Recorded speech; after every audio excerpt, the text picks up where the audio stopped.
the third Vice President of Uganda, Mustafa Adrisi.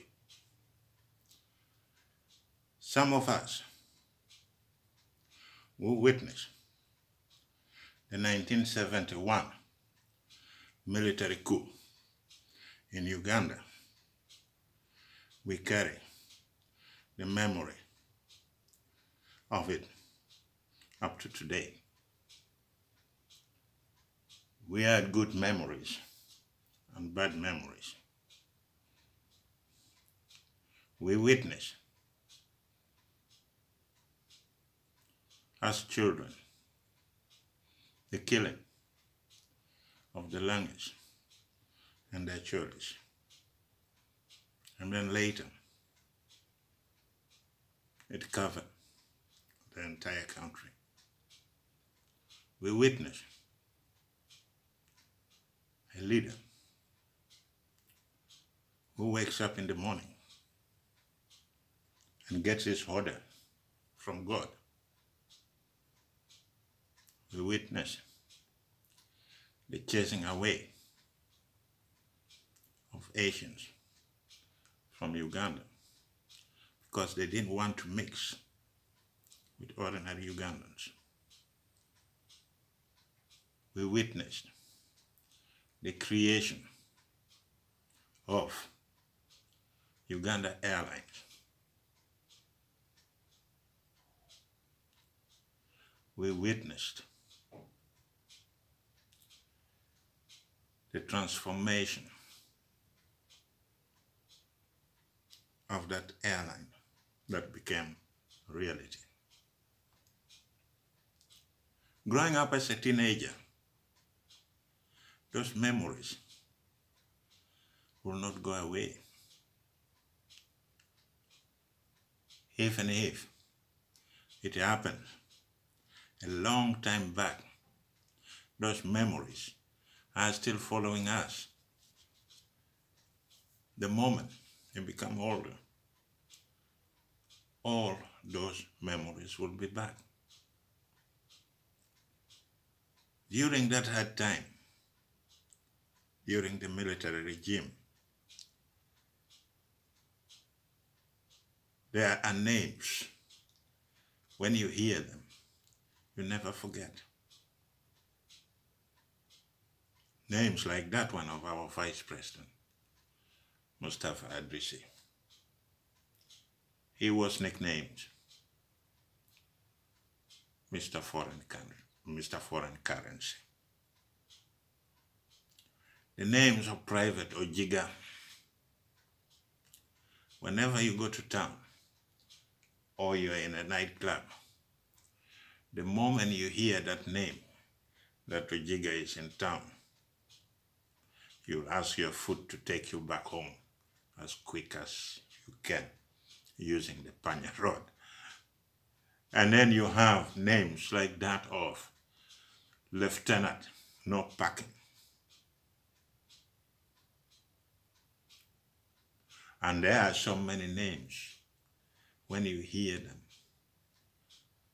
then it brings back those memories. And then when you begin to grow older, you will be asking yourself, why didn't we do something about it? Why didn't we do something about it? Why do we allow those leaders? They come, they misuse their power, and we still keep quiet. We say nothing about it. But let me tell you something. Memories is stronger than anything. They will be coming back and they will follow you wherever you go. So for you, the young generation, you better put your house in order. Because even after 40 years, the good and the bad memory of a state will be coming back to haunt you as a person. Let's get started. Mustafa Adrisi was a Ugandan military officer, a product of �nyanyuki Military Academy in Kenya. He studied at Ludonga Catholic School. The missionaries even gave him a name, Christopher. But he dropped out at grade 4 and then joined the King African Rifle, and he trained in Kenya.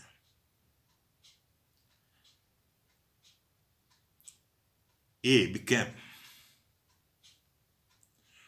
the Vice President of Uganda in 1977 to 1974. He was very close to Idi Amin Dada, the President of Uganda. To be honest, he was his uncle. He became very powerful. Even Idi Amin feared him.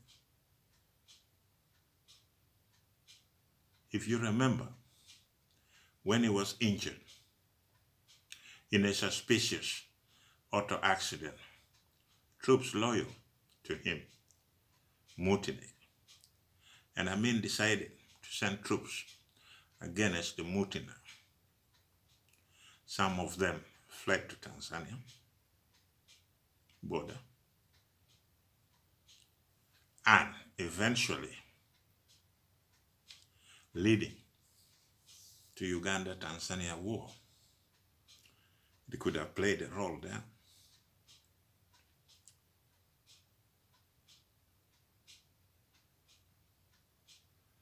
And when the war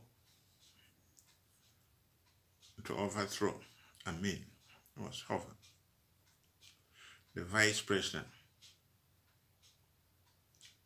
crossed into Sudan, and he got involved in rebel activities of the Uganda National Rescue Front before he returned from exile in 1987. He later died in 2013. Mustafa Adrisi came from Pikara, a clan of the Ringa ethnic group in Oumee district.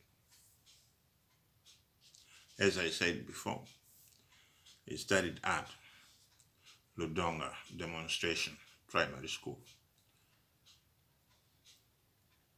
He completed grade 4. The Catholic missionaries at that time really wanted to convert him to Christianity. They gave him the name Christopher.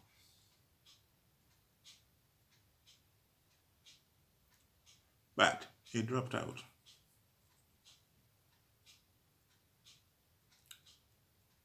He is a man who practiced polygamy. He married 8 women and fathered multiple children. By the time of his death, he lost 7 of his wives to death or divorce.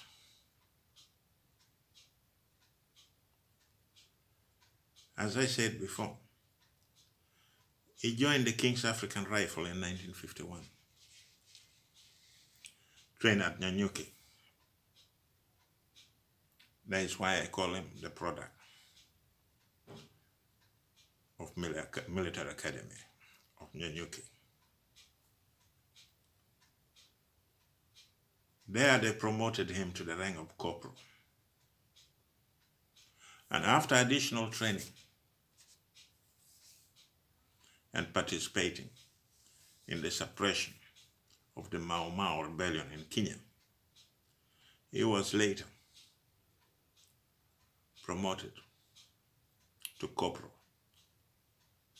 and later to sergeant major. When he came back to Uganda, he enrolled in the police cadet school in Entebbe. While he was on leave, he was promoted to the rank of lieutenant. In 1967, the Uganda government created the military police force, and he became the commander of the unit after receiving training in Israel. He was promoted again to captain.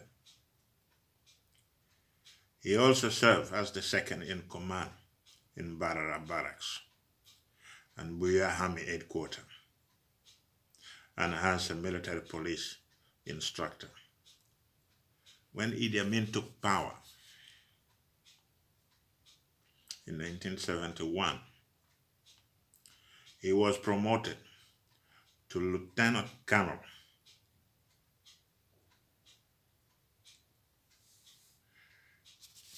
And as I told you already, Amin was his uncle.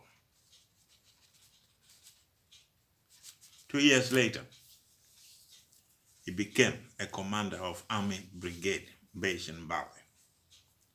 He was later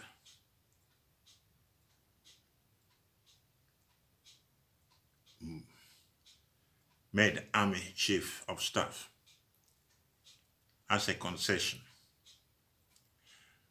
to the increasingly disgruntled Lugwara troops who revolted during the Arube uprising in March 1974. In 1975, Adrisi was again promoted to the rank of a general and commander of the army.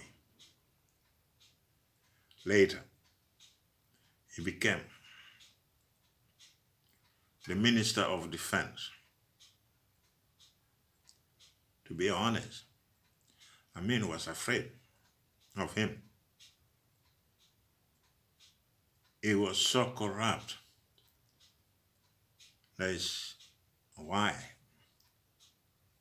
I told you at the beginning that they were calling him Mr. Foreign Currency.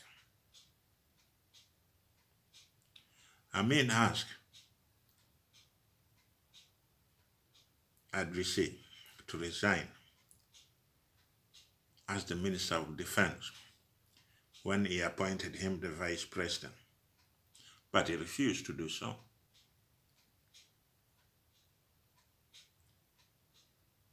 The same year, there was a split that developed between the supporter of Amin and soldiers loyal to Adrisi, who had a significant power in the government and wanted to purge foreigners, particularly Sudanese, from the military. We had the Sudanese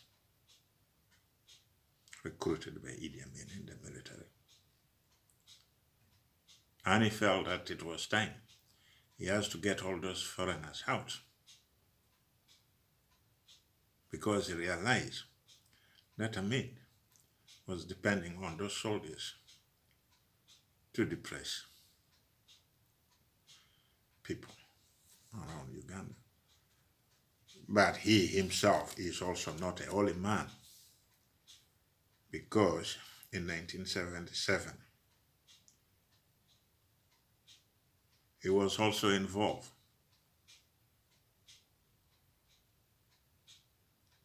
in a purge of the 𝙁𝙗𝐵𝐻𝐻 and the 𝐶holi people. During this period, a large number of civilians were murdered in northern Uganda. He is not an easy man. He is somebody difficult to handle.